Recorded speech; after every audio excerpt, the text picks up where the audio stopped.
परमपिता परमात्मा के सभी अंशों को हृदय से मेरा सादर नमस्कार। प्रिय बंधुओं, आज की इस वीडियो में हम दो भाइयों के कमेंट पढ़ने वाले हैं और साथ ही आप सभी भाई को गाइड और मोटिवेट भी करेंगे। तो चलिए वीडियो को शुरू करते हैं और देखते हैं कि भाई लोग अपने कमेंट में क्या लिख रहे हैं। तो एक भाई लिख रहे हैं कि भैया 2 किलो वज़न बढ़ गया है, अब ठीक है।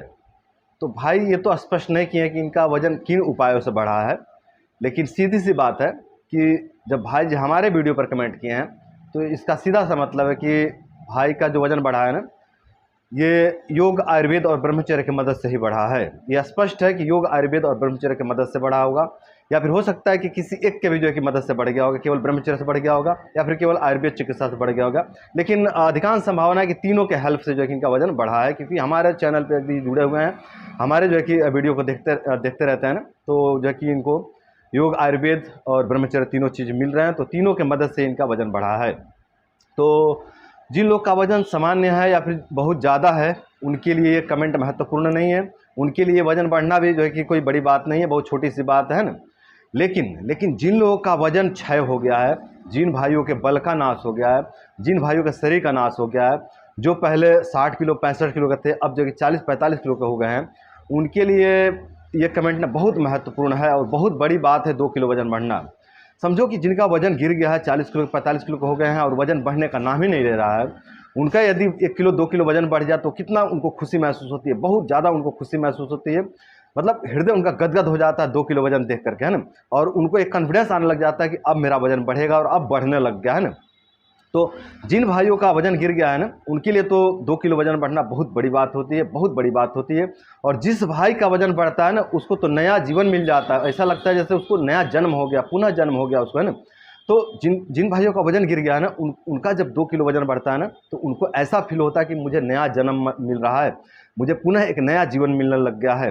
तो कहने का मतलब ये है ना भाइयों कि यदि किसी भाई का वज़न कम हो गया है ना, किसी भाई का वज़न गिर गया है, शरीर का क्षय हो गया, शरीर खराब हो गया है ना, तो आप सभी भाई परेशान ना हो। आप सभी ब्रह्मचर्य व्रत का पालन करें, योग का भी मदद लें और थोड़ा बहुत जो है कि आयुर्वेदिक औषधियों का भी सहायता लें। धीरे धीरे आपका वज़न बढ़ने लग जाएगा। और जितना हो सके आप प्रसन्न रहने का प्रयास करें, आप जो है कि व्यस्त भी रहने का प्रयास करें। यदि आप वज़न को लेकर के हमेशा उदास रहते हैं, हमेशा निराश रहते हैं, हमेशा चिंतित रहते हैं, हमेशा भयभीत रहते हैं और ब्रह्मचर्य का पालन करते हैं, तो उतना अच्छा लाभ देखने को नहीं मिलेगा और जल्दी आपका विकास नहीं होगा। बहुत धीमे गति से आपका विकास होगा, या फिर हो सकता है कि आपका विकास बिल्कुल रुक जाए, या फिर ये भी हो सकता है कि आपका पतन होने लग जाए, आप और नीचे गिरने लग जाएं। भले ही आप ब्रह्मचर्य का पालन कर रहे हो तो क्या है, यदि आप बहुत टेंशन लेते हैं, आप बहुत दबाव में रहते हैं, आप बहुत स्ट्रेस में रहते हैं, बहुत ज़्यादा भयभीत रहते हैं, बहुत ज़्यादा शोकित रहते हैं, तो ब्रह्मचर्य से आपको फायदे की जगह पर नुकसान भी हो सकते हैं और हमने कई जगह ये नुकसान देखे भी हैं। तो यदि आप ब्रह्मचर्य का पालन कर रहे हैं अपना वजन बढ़ाने के लिए, यदि आप ब्रह्मचर्य का पालन कर रहे हैं आप स्वास्थ्य लाभ के लिए, यदि आप ब्रह्मचर्य का पालन कर रहे हैं अपना बल बढ़ाने के लिए, अपनी शक्ति बढ़ाने के लिए, तो मेरे भाई आप चिंता से मुक्त रहें, आप भय से मुक्त रहें, आप जितना हो सके आप प्रसन्न रहने का प्रयास करें। धीरे धीरे आपका वजन जरूर बढ़ेगा। जिस तरह से इस भाई का वजन बढ़ा है ना, उसी तरह से आप सभी भाइयों का भी वजन बढ़ेगा। और जिस तरह से इस भाई को जो है कि पुनः नया जीवन मिला है ना, उसी तरह से आप सभी भाइयों को भी पुनः नया जीवन मिलेगा।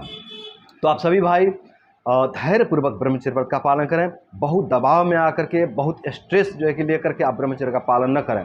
बहुत से भाई ब्रह्मचर्य का पालन तो करते हैं, बहुत सही मार्ग पकड़ लेते हैं, बहुत अच्छा मार्ग पकड़ लेते हैं कि ब्रह्मचर्य का जो है कि पालन शुरू कर देते हैं, लेकिन वे जो है कि बहुत दबाव में रहते हैं, बहुत स्ट्रेस में आकर के ब्रह्मचर्य का पालन करते हैं और बहुत भयभीत होकर के ब्रह्मचर्य का पालन करते हैं और बहुत जल्दबाजी में ब्रह्मचर्य का पालन करते हैं। मतलब उनका मतलब ये होता है ना, उनकी इच्छा ये होती है ना कि बस 2 महीना 3 महीने में मुझे जो है कि पूरी तरह से जो है कि रूपांतर हो जाए मेरा शरीर।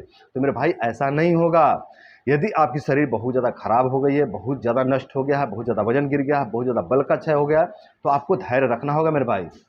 आप धैर्य से 3-4 महीना जो कि ब्रह्मचर्य का पालन करें, धैर्य के साथ में, जल्दबाजी में नहीं, धैर्य के साथ में आप 3-4 महीना ब्रह्मचर्य का पालन करें। आपको जो है कि बेहतर परिवर्तन देखने को मिलेगा और जो आपके शरीर में, जो आपके मन में, जो आपके दिमाग में जो परिवर्तन होंगे ना, उसको देख करके आप ये अंदाज़ा लगा सकते हैं कि मुझे और कितना समय इस मार्ग पर चलना है। ठीक है, तो यदि आप 3 से 4 महीना ईमानदारी से ब्रह्मचर्य का पालन कर लेते हो ना, धैर्यपूर्वक, तो आपको यह स्पष्ट हो जाए कि मुझे कितना दिन और इस मार्ग पर चलना है और कितने दिन में मैं जो है कि पूरी तरह से रिकवर हो जाऊंगा। तो मेरे भाइयों, मेरे बंधुओं, कोई भी भाई जल्दबाजी ना करें, बहुत घबराएं नहीं, बहुत ज़्यादा भयभीत ना हो, बहुत ज़्यादा चिंतित ना हो। आप धैर्यपूर्वक ब्रह्मचर्य व्रत का पालन करें। जिस तरह से इस भाई का 2 किलो वजन बढ़ा है, उस तरह से आपका भी जो है कि वजन बढ़ेगा। जिस तरह से इस भाई को जो है कि नया जीवन मिला है ना, उस तरह से आप सभी भाइयों को भी जो है कि पुनः नया जीवन मिलेगा। तो कोई भी भाई चिंता ना करें, आप सभी धैर्य के साथ में जो कि ब्रह्मचर्य का पालन करें, आप सभी का जीवन बेहतर जरूर बनेगा। अब जो है कि भाई का दूसरे भाई का जो है कमेंट पढ़ते हैं। एक दूसरे भाई जो है कि कमेंट लिख रहे हैं, और ये जो है कि भाई ना हमारे हर वीडियो पर कमेंट जो है कि करते रहते हैं, और हर वीडियो पे एक ही जो है कि कमेंट लिखते हैं कि जो है कि इतना दिन हो गया ब्रह्मचर्य का पालन करते हुए, मुझे जो है कि कोई लाभ नहीं मिल रहा है। और जो है कि आज या कल जो कमेंट किए हैं ना, वो लिखे हैं कि 444 जो है कि मुझे ब्रह्मचर्य का पालन करते हुए हो गया, लेकिन कोई फ़ायदा नहीं मिल रहा है। कभी कभी ये लिखते हैं भाई साहब कि सब बकवास बातें हैं, कोई ब्रह्मचर्य से लाभ नहीं होता है, सब झूठ है, सब पाखंड है, सब नौटंकी है, तरह तरह के जो कि भाई साहब कमेंट करते रहते हैं। और मैं इनको कई बार जो है कि कमेंट के माध्यम से गाइड करने का प्रयास किया हूँ, कई बार गाइड करने का प्रयास किया हूँ, कई बार बोला हूँ कि आप अपने आसपास के वैद्य से चिकित्सा लीजिए, ब्रह्मचर्य का पालन कीजिए, अच्छी बात है, आप बहुत सही मार्ग पर जा रहे हो, लेकिन साथ ही आप जो है कि अपने आसपास के डॉक्टर से, वैद्य से जो है कि उपचार लीजिए। तो लिखते हैं कि उपचार ले रहा हूं लेकिन कोई दवाई काम नहीं करती है। वे कई बार जो है कि इस तरह के भी कमेंट कर चुके हैं कि अब कोई दवाई भी हमारे शरीर पर काम नहीं कर रही है। तो मेरे भाई, यदि आप अच्छे जो है कि वैद्य से दवाई लिए हैं, अच्छे जो है कि चिकित्सक से आप उपचार लिए हैं, लेकिन फिर भी आपके पाचन तंत्र पर कोई सुधार नहीं दिख रहा है, आपके जो है कि ब्रह्मचर्य से भी कोई लाभ आपको नहीं मिल रहा है ना, तो इसका मतलब है कि आप डिप्रेशन में हैं। सीधा सा मतलब है इसका, सीधा सा मतलब निकलता है कि आप पूरी तरह से डिप्रेशन में जा चुके हैं, इसीलिए आपको ब्रह्मचर्य से कोई लाभ प्राप्त नहीं हो रहा है, इसीलिए आपको जो है कि किसी वैद्य का दवाई आपके ऊपर काम नहीं कर रहा है, आप पूरी तरह से हैं डिप्रेशन में।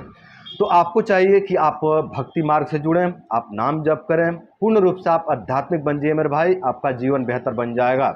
यहाँ अध्यात्म का जो है कि मदद लेना आपके लिए ज़्यादा लाभकारी होगा मेरे भाई। ब्रह्मचर्य का पालन तो आप कर रहे हो, आप चिकित्सा का भी सहायता ले रहे हो, लेकिन फिर भी आपको कोई लाभ नहीं दिखाई पड़ रहा है, तो आप हैं भयंकर डिप्रेशन में, और आपको जो है कि अध्यात्म से जुड़ जाना चाहिए, और पूरी तरह से अध्यात्म से जुड़ जाना चाहिए। और मेरा सलाह रहेगा कि आप गुरुदेव भगवान प्रेमानंद जी को सुनें और उनसे जुड़ें, और गुरुदेव भगवान जो भी बातें बताते हैं उसको आप अपने जीवन में धारण कीजिए, आपका जीवन बेहतर बन जाएगा मेरे भाई। आप डिप्रेशन में हैं, इसीलिए आपके शरीर पर कोई दवाई नहीं काम कर रही है, और आप डिप्रेशन में हैं इसीलिए जो है कि ब्रह्मचर्य का लाभ भी आपको प्राप्त नहीं हो पा रहे हैं। तो आप जो है कि इस तरह से अध्यात्म से जुड़ सकते हैं। और यदि आप बिल्कुल समझ खो चुके हैं, आप यदि अध्यात्म से भी नहीं जुड़ पा रहे हैं, आपकी मतलब इतनी भी क्षमता नहीं कि आप गुरुजनों का बात जो है कि सुन सकें और सुन करके अपने जीवन में धारण कर सकें, यदि इतना जो है कि आप सामर्थ्यहीन हो चुके हैं, इतना जो है कि आप अपना मेधा शक्ति को खो चुके हैं, इतना जो है कि आप अपने आत्मबल को खो चुके हैं ना, तो आप किसी अच्छे मनोचिकित्सक से मिल करके भी उपचार ले सकते हैं। जी हाँ भाइयों, इसमें कोई बुरी बात नहीं है।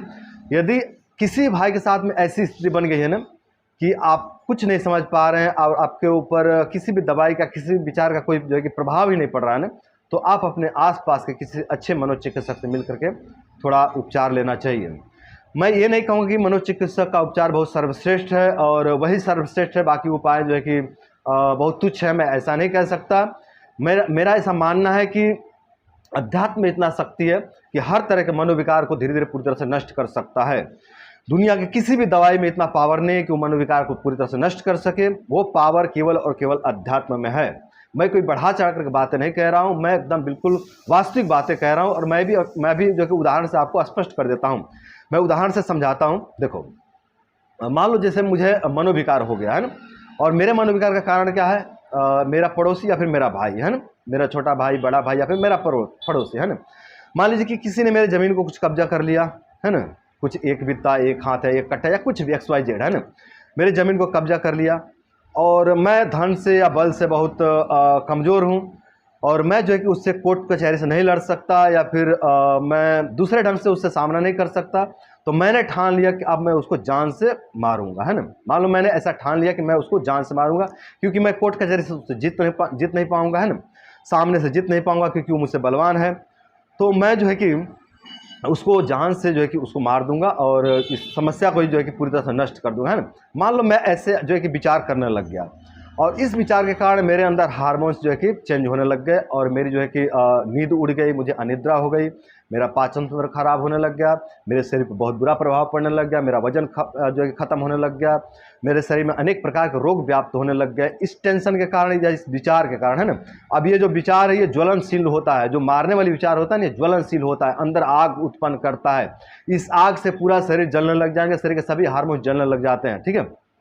तो मान लो ये विचार मैं 4 महीना चलाया, 6 महीना चलाया या फिर साल भर चलाया, ये साल भर विचार मेरे अंदर चलते रहे और इस विचार के कारण मेरे अंदर जो है कि एकदम ज्वलन जो है कि उत्पन्न हो गया, एकदम जलन उत्पन्न हो गया और हमारे शरीर में असंख्य प्रकार के रोग, असंख्य प्रकार की समस्याएं उत्पन्न हो गए, है ना। और अब जो है कि हम अपना उपचार करवाने हेतु किसी डॉक्टर के पास गए और डॉक्टर जो है कि हमारे शरीर पर काम कर रहे हैं, हमारे पाचन तंत्र पर काम कर रहे हैं, लेकिन कोई फायदा ही नहीं दिखाई पड़ रहा है। कारण क्या है? कारण तो जो है कि हमारा टेंशन है या फिर हमारे जो विचार चल रहे हैं वो है ना। तो डॉक्टर का कोई दवाई या फिर वैद्य का कोई दवाई मेरे ऊपर काम नहीं कर रही है, क्योंकि कारण कुछ और है ना। तो बाद में समझो कि कारण समझ में आया कि क्यों ऐसा हो रहा है ना। और फिर हम जो है कि किसी मनोचिकित्सक के पास गए या फिर कोई डॉक्टर बता दिए कि आप मनोचिकित्सक से मिलो, है ना। तो हम गए मनोचिकित्सक के पास। अब मनोचिकित्सक हमको कितना हेल्प कर पाएगा, आप जरा बताओ। क्या मनोचिकित्सक मेरे इस विचार को परिवर्तन कर पाएगा कि मैं अपने भाई के साथ या अपने पड़ोसी के साथ जो है कि इस तरह का व्यवहार ना करूं? क्या किसी भी दुनिया किसी भी दवाई में ऐसी पावर है कि वो हमारे विचार को बदल दे? क्या दुनिया के किसी भी मेडिसिन में, किसी भी, चाहे आयुर्वेद हो, चाहे होम्योपैथी हो, चाहे एलोपैथ हो, चाहे नेचुरोपैथ हो, चाहे दुनिया की कोई भी पैथी हो, क्या उसमें पावर है, इतनी ताकत है कि वो हमारे इस विचार को चेंज कर दे? जो हमारे पड़ोसी ने या फिर जो हमारे भाई ने हमारा एक वित्ता या एक हाथा या एक कट्ठा जो हमारी जमीन कब्जा कर लिया था, उसके कारण जो मेरे विचार में परिवर्तन आए थे, क्या दुनिया की कोई भी दवाई, कोई भी जो है कि इस तरह की औषधि क्या मेरे अंदर ये परिवर्तन ला सकती है कि मैं अपने पड़ोसी को भगवान की दृष्टि से देखने लग जाऊं, या फिर उसको मित्र की दृष्टि से, या फिर उसको भाई की दृष्टि से देखने लग जाऊं? क्या किसी भी औषधि में ऐसी पावर है कि वो मेरे अंदर ऐसा विचार जो कि प्रकट कर दे? नहीं, किसी भी औषधि में ऐसा पावर नहीं है, किसी भी औषधि में ऐसी शक्ति नहीं है, किसी भी दवाई में ऐसा जो है कि शक्ति नहीं है कि वह हमारे विचार को परिवर्तित कर सके। ये शक्ति केवल और केवल अध्यात्म में है। ये शक्ति केवल और केवल संत महात्माओं के पास है, जो आपके विचार को, जो हमारे विचार को परिवर्तित कर सकते हैं। यदि मैं अपनी इस समस्या को लेकर के किसी संत भगवान के पास जाता हूँ, किसी गुरुदेव भगवान के पास जाता हूँ ना, तो वो गुरुदेव भगवान कहेंगे कि देखो बेटा, आप ना अपने पड़ोसी को क्षमा कर दो, है ना। उसने जो कब्जा किया है ना, उसको भी आप भूल जाओ, है ना। और सही समय का प्रतीक्षा करो, आप नाम जप करो, भजन कीर्तन करो और अपनी क्षमता बढ़ाओ। आप अपनी क्षमता बढ़ाओ। जब आपके अंदर क्षमता बढ़ेगा ना, तो वो जो पड़ोसी आज आपका एक कट्ठा कब्जा कर रखा है ना, वो खुद ही छोड़ देगा, खुद ही आपको दे के जाएगा खुशी खुशी। आप अपनी क्षमता जो है कि बढ़ाने का प्रयास करो। आप उससे लड़ने का प्रयास ना करो, आप उसको मारने का प्रयास ना करो, आप कोर्ट कचहरी के भी चक्कर में ना पड़ो। यदि आप बहुत कमजोर हो तो क्या फायदा कोर्ट कचहरी लड़के, कोई फायदा नहीं है ना।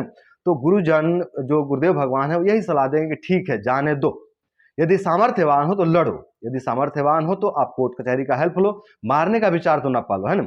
लेकिन यदि आप इतना भी असमर्थ हो कि आप नहीं लड़ सकते कोर्ट कचहरी में, तो वो कहेंगे कि आप जो है कि क्षमा कर दो अपने पड़ोसी को और अच्छे समय का प्रतीक्षा करो और अपने आप को बेहतर बनाओ आपको, और उसको जो है कि परम पिता परमात्मा का अंश समझ करके चलो। समझो कि परमात्मा ने आपका परीक्षा ले रहा है, परमात्मा आपका परीक्षा ले रहा है ना, ये समझ करके चलो। या फिर ये भी कहेंगे कि हो सकता है कि आप पूर्व जीवन में उसको जो है कि उसका प्रॉपर्टी आप हड़पे होंगे और इस जीवन में वो आपका हड़प लिया, ये भी हो सकता है। और वास्तविक बात है, ऐसा होता है, ऐसा होता भी है कि यदि हमारा कोई इस जीवन में हड़प रखा है ना, तो हो सकता है कि मैंने उसका पूर्व जीवन में कुछ हड़प रखा होगा ना। तो संत भगवान जो होते हैं ना, वो इस तरह से समझाते हैं और इस तरह से जो है कि मन को रिलैक्स करते हैं और हमारे विचार को परिवर्तन कर देते हैं और पूरी तरह से परिवर्तन कर देते हैं। और जब हमारे विचार परिवर्तन होते हैं ना, जब हमारे विचार बदलते हैं ना, तो डिप्रेशन के कारण, जो मनोविकार के कारण जो हमारे शरीर पर लक्षण प्रकट हो रहे थे, जो हमारे पेट में लक्षण प्रकट हो रहे थे, या फिर जो हमारे दिमाग में लक्षण प्रकट हो रहे थे, या फिर जो हमारे संपूर्ण शरीर में लक्षण व्याप्त हो गए थे, ये सभी लक्षण धीरे धीरे पूरी तरह से नष्ट होने लग जाते हैं। धीरे धीरे पूरी तरह से लक्षण नष्ट हो जाते हैं, लेकिन इसमें समय लगता है। तो मेरे कहने का मतलब है, मेरे भाइयों, मेरे बंधुओं, कि सबसे उत्तम उपचार जो है कि आपको अध्यात्म मिलेगा। हाँ, इसमें मनोचिकित्सक आपका थोड़ा हेल्प कर सकते हैं, थोड़ा सा आपका मदद कर सकते हैं कि वो आपको थोड़ा आपकी नींद बेहतर कर देंगे, है ना। और थोड़ा सा आपके अंदर खुशी वाला रसायन आपको दे देंगे, है ना, जैसे डोपामाइन, सीरोटोनिन आदि आदि, है ना।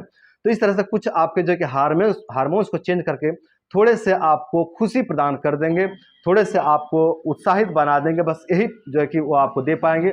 लेकिन जो मूल जड़ आपके अंदर, जो आपका मूल जड़ क्या है कि आपका विचार, आप किस तरह के चिंतन वाले व्यक्ति हो, किस विचारधारा के व्यक्ति हो, वो जो है कि ज़्यादा महत्वपूर्ण है। और उसको परिवर्तन करने की क्षमता अध्यात्म के पास है, उसको परिवर्तन करने की क्षमता गुरुजनों के पास है ना। तो मेरे भाइयों, मेरे बंधुओं, यदि कोई भी भाई बहुत ज़्यादा डिप्रेशन में है, बहुत ज़्यादा जो है कि डिप्रेस हो चुके हैं और कुछ भी समझ नहीं पा रहे हैं, कुछ उनको जो है कि स्पष्ट नहीं समझ में आ रहा है कि मुझे किस दिशा में जाना चाहिए, किस दिशा में नहीं जाना चाहिए, तो मेरा सलाह रहेगा कि आप अपने आसपास के मनोचिकित्सक से थोड़ा सा मदद कीजिए और साथ ही आप अध्यात्म से जरूर जुड़ें।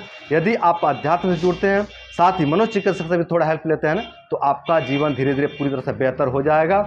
तो इस तरह से जो है कि आप योग का, आयुर्वेद का, ब्रह्मचर्य का, मनोचिकित्सक का और अध्यात्म का जो है कि मदद करके अपने बिगड़े से बिगड़े जीवन को भी धीरे धीरे पूरी तरह से आप बेहतर बना सकते हैं। तो मेरे भाइयों, मेरे बंधुओं, आज की वीडियो बस इतना ही। आशा करते हैं कि इस वीडियो से आप सभी को बहुत कुछ सीखने को मिला होगा, बहुत कुछ समझने को मिला होगा। और इस वीडियो से सीख लेकर के, समझ लेकर के आप सभी जो है कि ब्रह्मचर्य व्रत का पालन करेंगे। और जैसा मैं वीडियो में गाइड किया हूँ, वैसा जो है कि आप अपने आसपास के डॉक्टर से, वैद्य से जो है कि कुछ सहायक उपचार लेंगे। और इस तरह से जो है कि उपचार लेकर के, ब्रह्मचर्य का पालन करके और अध्यात्म का मदद लेकर के, योग का मदद करके आप सभी अपने जीवन को सुंदर, सरल एवं सफल बनाएंगे। तो आज की वीडियो बस इतना ही। नमस्कार।